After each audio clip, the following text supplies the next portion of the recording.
Welcome to Dear Art Producer, a podcast connecting the photography and video community with art producers. Drawing on her agency experience some years ago, photography agent Heather Elder penned an open letter to art producers discussing the finer points of working with one another. This podcast takes that idea and will introduce you to different art producers, share the stories of their diverse career paths, explore what it means to stay relevant, and examine industry topics such as marketing, estimating, directing, websites, and more. Hi, welcome to Dear Art Producer. I am your host, Heather Elder, and in an effort to share some different perspectives on our ever-changing industry, I have invited founder and CEO of Grey House Productions, Hannah Soto, to be our guest today. On her website, she shares that she founded Grey House Productions based on the guiding principles she learned growing up on her family farm. Hi, Hannah. Hi, Heather. Welcome today. I'm so appreciative of you being here. Oh, thank you for having me. It's a real honor to be here. Absolutely. You and I were chatting a little earlier about how we really haven't had the chance to work together. And I've just been following you on social media and paying attention to what you've been up to and, have devoured your website and have really been looking forward to having you as a guest because I hope to work with you someday soon in the future. And I think what you're doing and how you're approaching your business and what you offer your clients is something really important in today's changing industry. And I'm really just looking forward to being able to ask you all these questions for my own personal interest, but also for our guests. So I appreciate you being here today. Of course. No, coming from you, that means a lot. Ever since even starting out, I've always respected your work and your artists, and I'm really glad to have this conversation. Oh, great. Well, good. All right. So it's a little bit of a mutual admiration society here. Well, I was so intrigued when I read on your site that you grew up on a farm and you based your, the values that you learned growing up, you kind of imprinted onto your business. And I think that's so important in today's world of advertising to kind of stand for something and recognize that having a point of view or coming from somewhere or a backstory, all of these things have mattered. I'd love to talk a little bit about that with you and maybe start with, what it was, what your path was after college and, how you went from growing up to college to what your first job was and, how you kind of got to where you are. That's a big question, I know, and we'll kind of cover all of it, but I think it's kind of a great way to start. So. Of course. So what brought me to college is actually a love of photography. I studied photography at Columbia College here in Chicago and really always thought that I wanted to be the photographer. And I think in hindsight is that I didn't know that I could work in the photography industry without being the photographer. And so towards the end of my senior year, I finally came to a place to admit that I didn't want to be a photographer, mostly because I didn't want to create art for other people. It was a deeply personal process and projects for me. And so I came to a little bit of an identity crisis. I was a 10-year-old with a 5-year plan, and I've just very goal-oriented. And so to not have an answer of what I want to do next was really scary. But thankfully, I had a phenomenal mentor, Elizabeth Ernst, who really taught me to lean into that fear and to be okay with not knowing. And so I met with her every Monday at noon, and we still joke about it to this day. And she just every week would challenge me and push me and say, you're not there, and dig deeper. And it was through those times together that I was able to say out loud, I don't want to be a photographer and I don't know what to do next, and that's okay. And so she really encouraged me to have an internship out in the commercial world to see if perhaps my anticipations of what photography in the commercial world would be were different. And I think maybe she knew that I would experience some of the other roles, and she just knew that I needed to do it in my own time. So thankfully, I had the opportunity to intern with Paul Elledge, who is a phenomenal photographer here in Chicago. And right away, meeting his producer, who was full-time, Leisha Overturf. She is incredibly talented and resourceful and has a work ethic and approach to production that I really respect. And seeing her, I think on day 3, I immediately this is my new mission and my new calling because it blends my love for strategy with my love for photography. And so after my internship, I worked there for about a year, having the opportunity to be Leisha's right hand, really digging my teeth into production, what it was, what it's not, how to do that well, and ultimately decided to go freelance after being at the studio for about a year. And the rest is kind of history, I guess. And is that when you started your business, or did you freelance for a little while and then start Gray House Productions?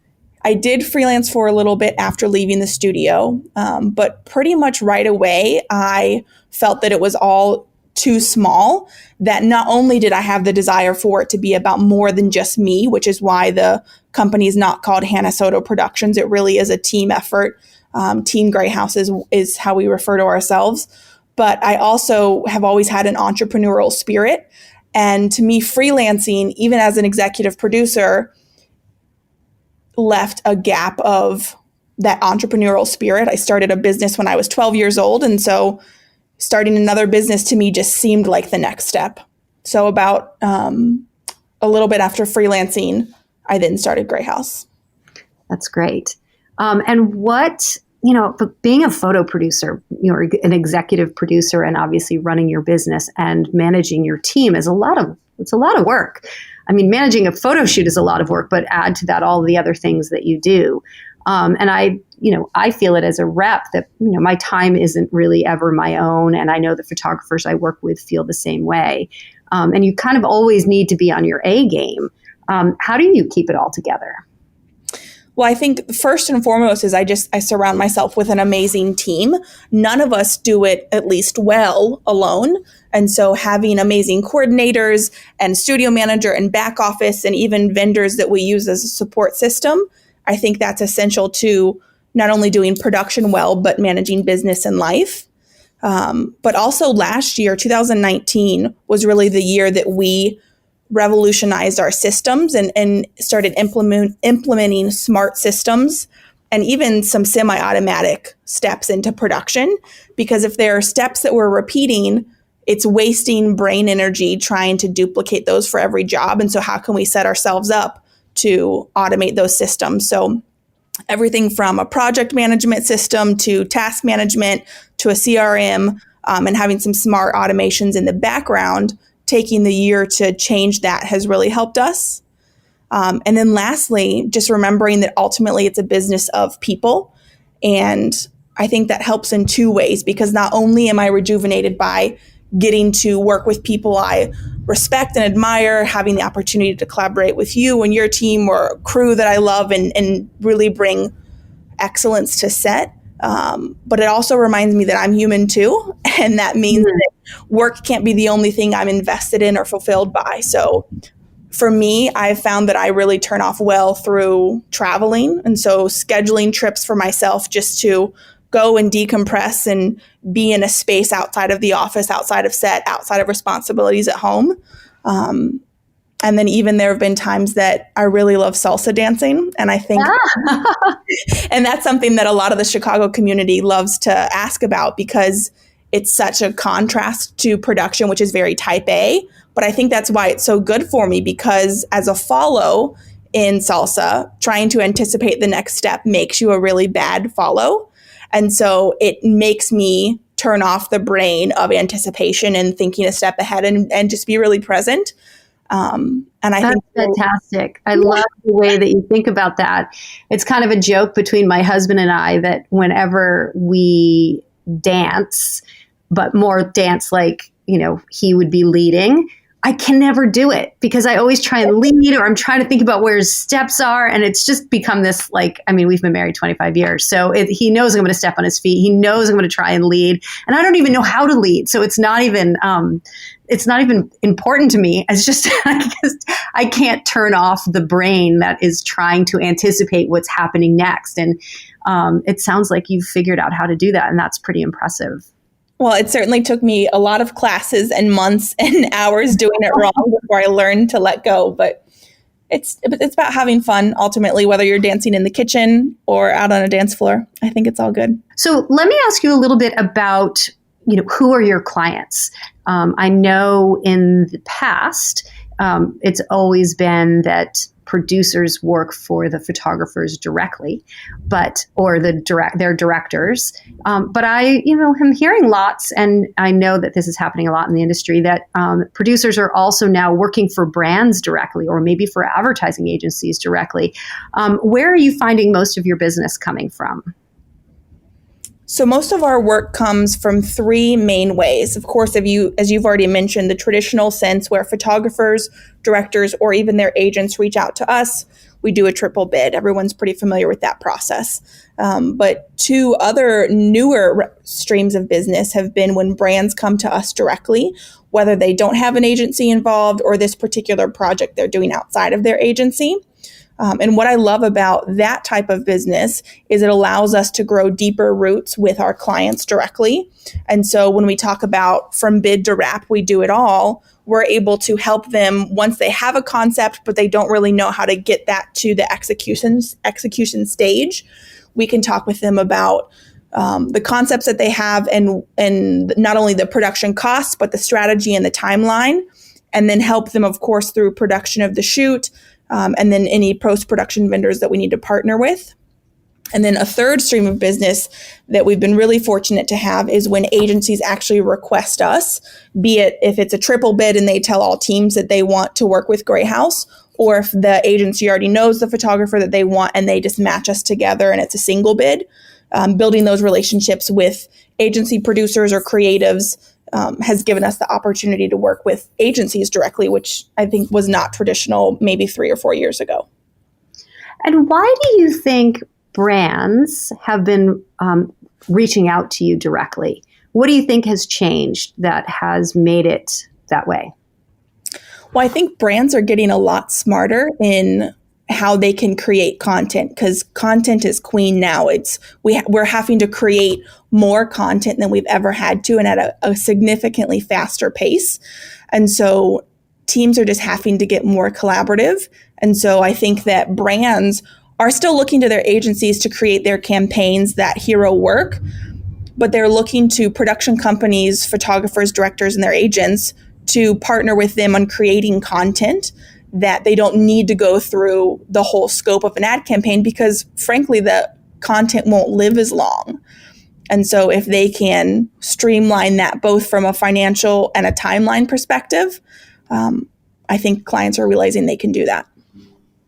Yeah, it is interesting. I'm seeing the same thing on my end, where I find that the traditional relationship between a brand and an agency is changing.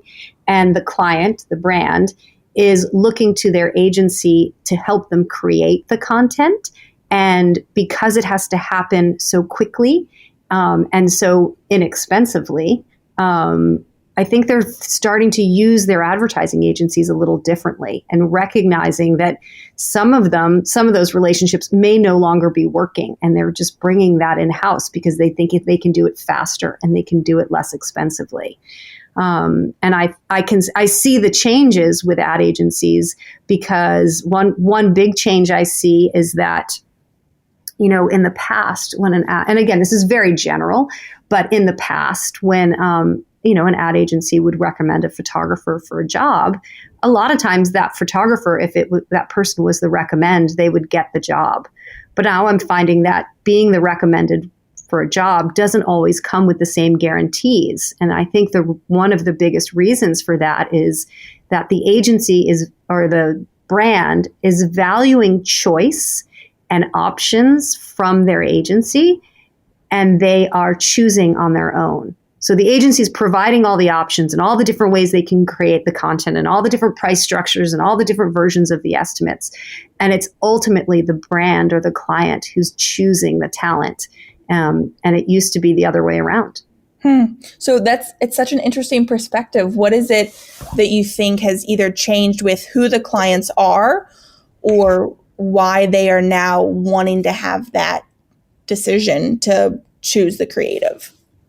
I think a lot of things have changed. I think the nature of the relationship has changed, in that the brands are bringing more of the process in-house. And I do think it comes down to what you said, that, content is queen. And I love that you said queen instead of king. that they really value that right now. And I think years ago they valued, that one image that was going to be up in Times Square, or that cool shot that was going to be, in their ad in Time Magazine, or, and then we moved to the library of images because they wanted more content. And so I feel like you didn't have to choose a photographer just on that, oh my gosh, I can only have this person. It's that person that's going to get us this shot. Now you were basing what you needed on, who can do so many scenarios, and how much can we get, and what are all the deliverables, and how, people are coming to the table with money. They're not saying they don't have any money, but they need a lot for that money, and they need it quickly. And I think brands are starting to try and figure out how to best work with their ad agencies to get that. And maybe it means bringing it in-house. I have a really great friend who worked at ad agencies for years, and now she is starting up the in-house ad department at a big tech company here in San Francisco. And she says all the time that she wanted to keep her ad agency. She loved them. The relationships were amazing and got great work from them. But now her internal team, doesn't want to work with them anymore because they are too slow and too expensive, and they can get it done quicker themselves. And it's interesting to see how it's unfolding. And I've also seen agencies go direct to a production company with the concept that they've come up with on their own, or go to the production company and say, will you help me concept this? And I've even seen brands come to my photographers directly and say, hey, we've got this photo shoot. We'd love to hire you. What do you think? Help us create this. So they're almost treating our photographers and our talent as production companies, in the sense that, they're creating all of this content, but they're also offering some sort of strategic creative vision along with it as well. So I feel that we're in this big kind of flux here where everyone's trying to figure out who they are and what their role is, and what the relationship is between the agency and the brand now.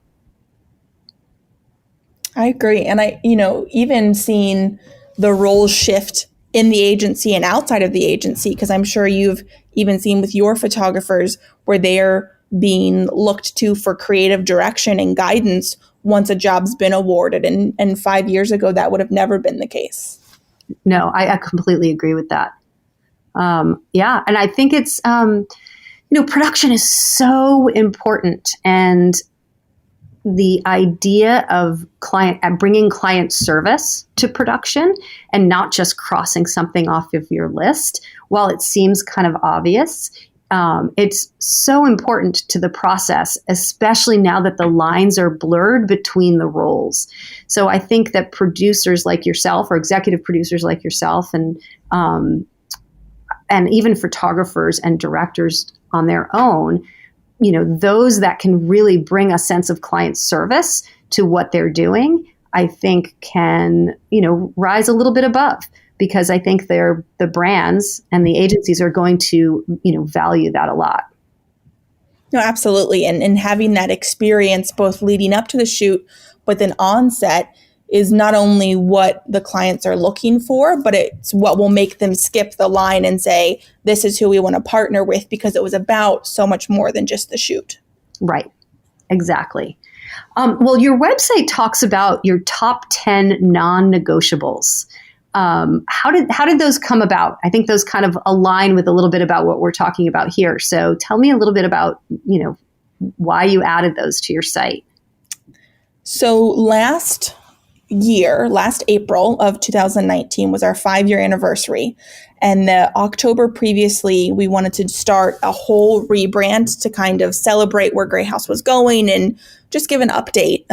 So in addition to the design, we revisited our core values, just seeing if that was still the trajectory that we wanted to focus our company. And while our core values stayed the same, we realized there was this missing piece of what turned into Team Grey House's top 10 non-negotiables. And this is really our guiding light for anybody that we want to partner with, be it crew, vendors, talent. And it's not so much that we built a company and then said, great, we need these core values. Rather, we lead with our values. And in fact, our whole company and culture on set is built around them.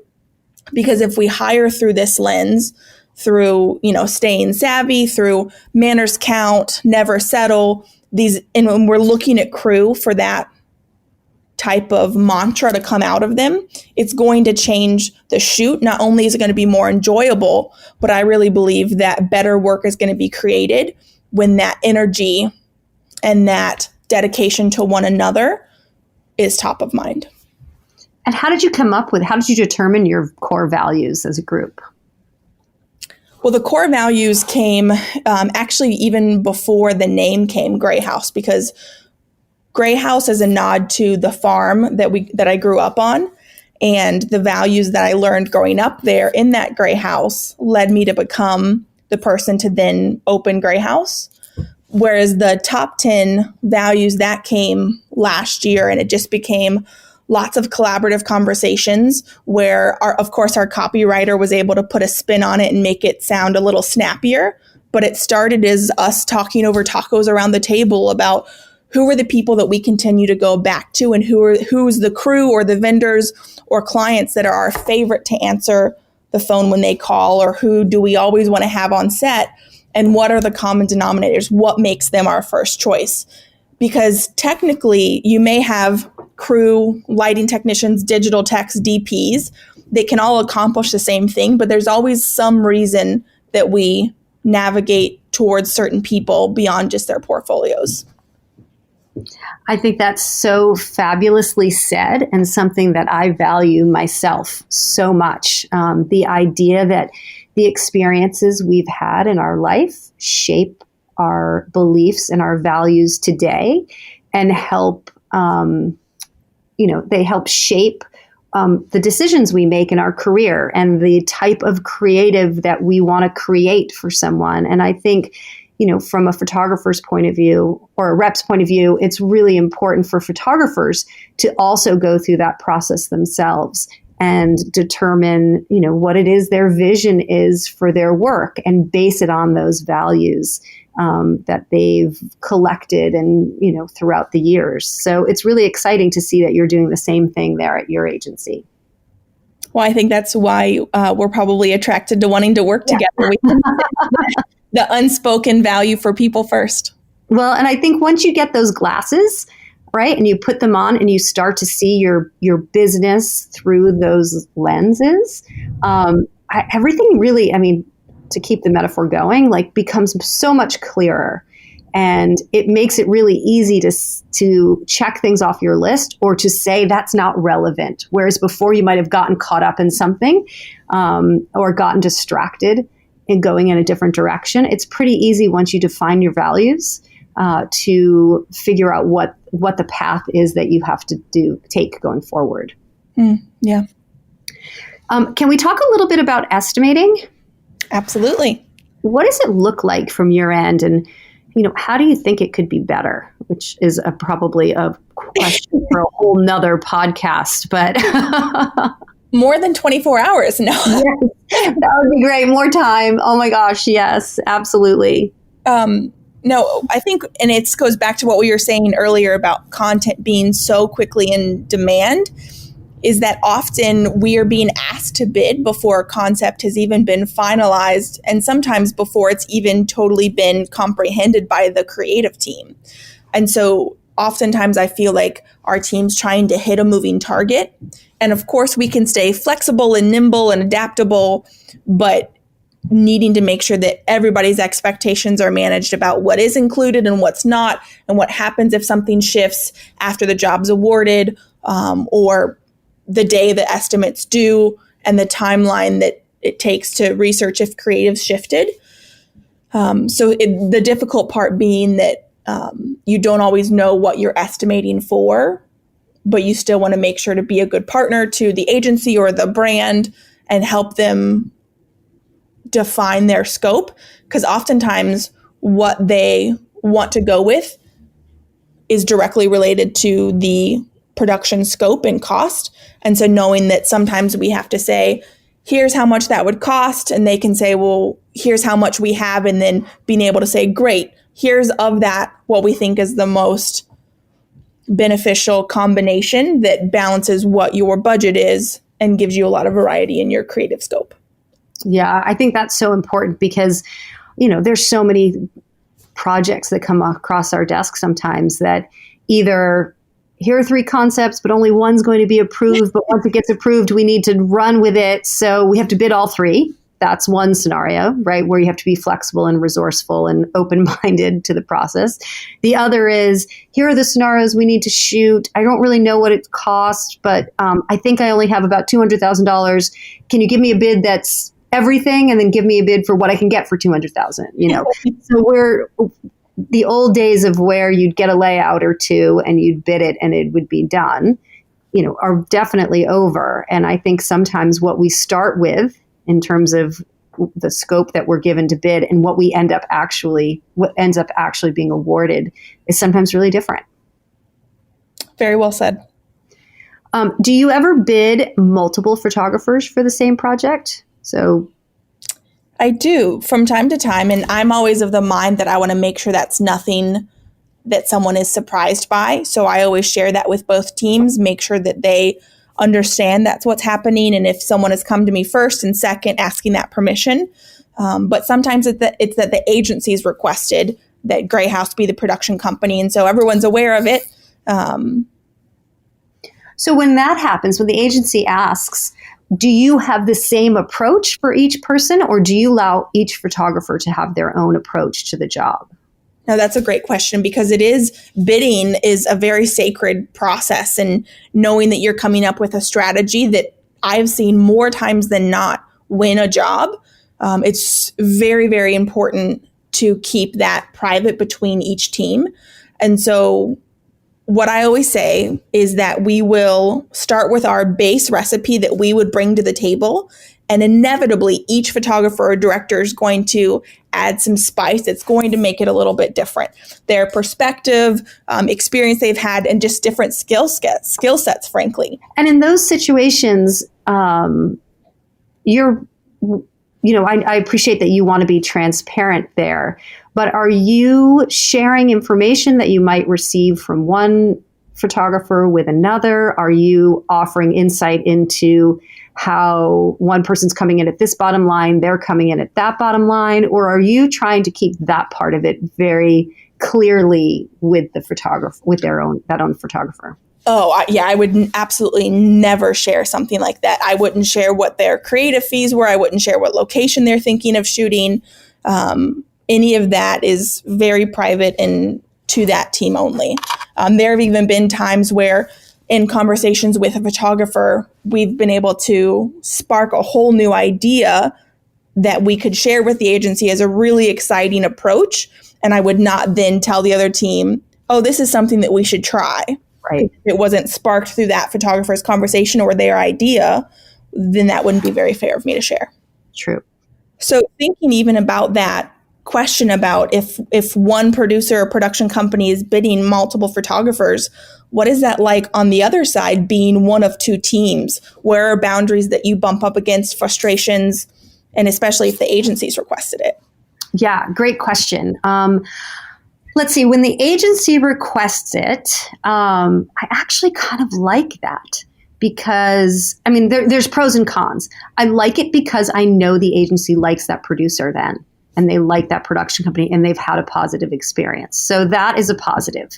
Where it's a little bit of a challenge is my photographers also like their producers, and they have a comfort level with their own producers. But they're all pretty open to trying new people, and I find it a good opportunity to actually get to know somebody different because they tend to be really loyal. And I would say one of the reasons we haven't gotten a chance to work with you is because the people that I represent currently have people that they use. So there needs to be an opportunity has to present itself. So in that situation, when it comes from the agency, I really, I kind of like it if it's the right fit.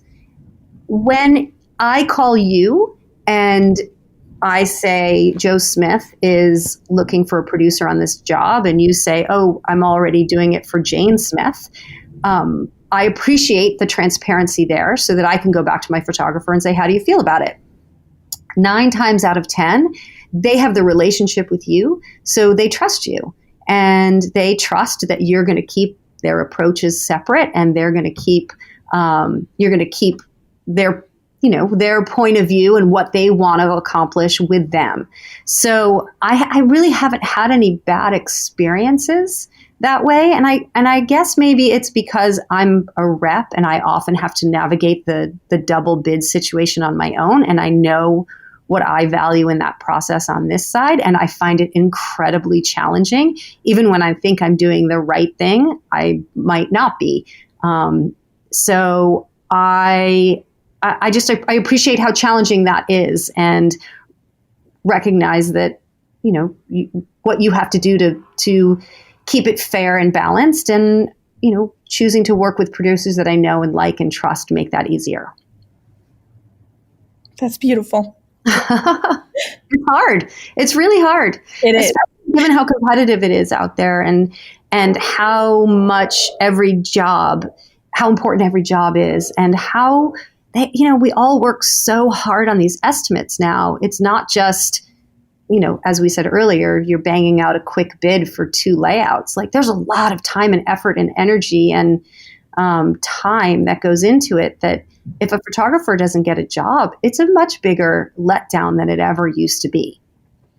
Yeah, because we're all, everybody on the team is spending that time poring over the treatment, and especially as they're changing in creative direction and you want to adapt your approach to that, to spend that much time and then not have the project, it's always difficult.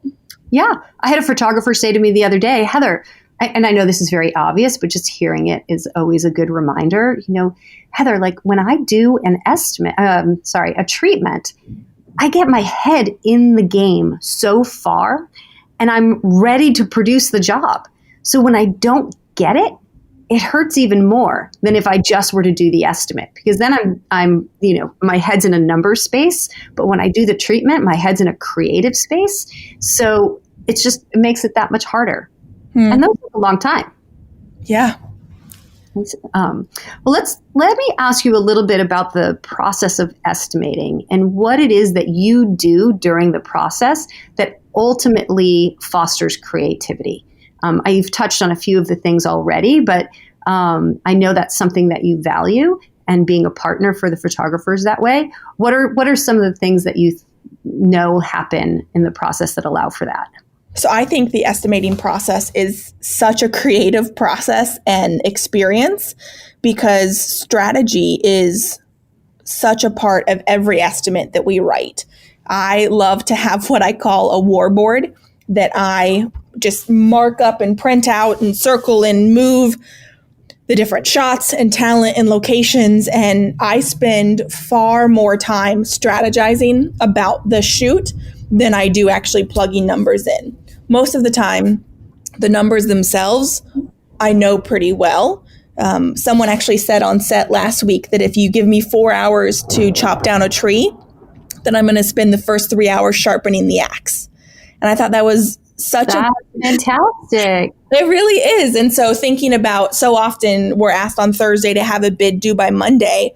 And I think initially I used to feel this pressure to have the bid ready Friday night so that I could have the weekend, or that my team could not have to give any revisions over the weekend. But what I found is really beneficial is to spend Thursday and Friday really diving in, as your photographer said, getting my head into the project, understanding the nuances, and then laying it all out and not immediately trying to force it into a form or a contained approach, because I found that sometimes I can limit myself. And so wanting to leave all the pieces out there and allow them to just sit in my head. And I'm trying to think of the word that I would use to describe, almost like a meditation of all of the pieces. And sometimes, honestly, I think I do it in my sleep, because I'll wake up in the middle of the night and I'll have to get a notepad out and just write this crazy idea that I had for an approach. Well, I think we all move at such fast speeds and we're required to multitask and do so many things at once. And a lot of that becomes auto. We just do what we've always done, and we move quickly through the to-do list because we want to cross it off. And it's really, I don't think it's very easy to push pause sometimes. And as you said, to just kind of sit with it and let it just take a minute to formulate. And maybe that's in creating an estimate or replying to an email or, answering someone's question. I think there's so much value in the pause. And I know that I have to remind myself of it all of the time. I'm very quick. And, there's huge positives that come along with that because I'm confident, I'm clear, I know I trust my gut, immensely. But I find that, whenever I can remind myself to just step back for a second and just pause, I find the communication is richer and, more two-way, I think. I think that's wonderful. And I think, so often, especially in the advertising industry, everything is needed 5 minutes ago, that it can be so easy to just feel like I have to do it quick and I have to do it now. But so many times when I give myself the space, when you have the emotional intelligence or awareness to say, it will be better if you give me 4 hours to think on this, or a weekend, and being able to ask for what you need to give the best product. And I'm so going to use that axe saying. I think that's fantastic. That's a good one. If there's anybody I need to attribute to that, let me know, because I have a feeling I'm going to start using it. I'll definitely attribute it to you, but if there's anyone else. How about motion work? We're talking a lot about photographers, and with the assumption that they're also shooting motion. How much do you do motion? How many print jobs end up having motion? So honestly, at this point, I'm more often surprised when they don't have motion. Yeah, me too. We just won a job that we're shooting in Atlanta, and it's 100% only stills. There's no GIFs, no cinemagraphs, no anything. And I just keep waiting for them to change their mind because that never happens. That's great. Yeah. Do you find that the photographers that you work with all can do motion on their own, or at least have a motion solution? So actually, no, if I'm totally honest. I do see a really big gap between some creatives that I've worked with between photography and becoming a director. Some have done a phenomenal job of bridging that gap, but it does have to be intentional. While the creative eye and perspective, I think, is intuitive and innate, and they can certainly see images moving versus static images, there's a lot technically, and especially as you're leading a team, directing a commercial or a video banner ad, that the whole team needs a director that can speak the technical language, that can make sure and understand the camera movements and how storyboards play a part into all of that it's certainly not an inherent transition. Yeah, I had a photographer named Tim Tatter who wrote this amazing blog post about when he introduced his first reel.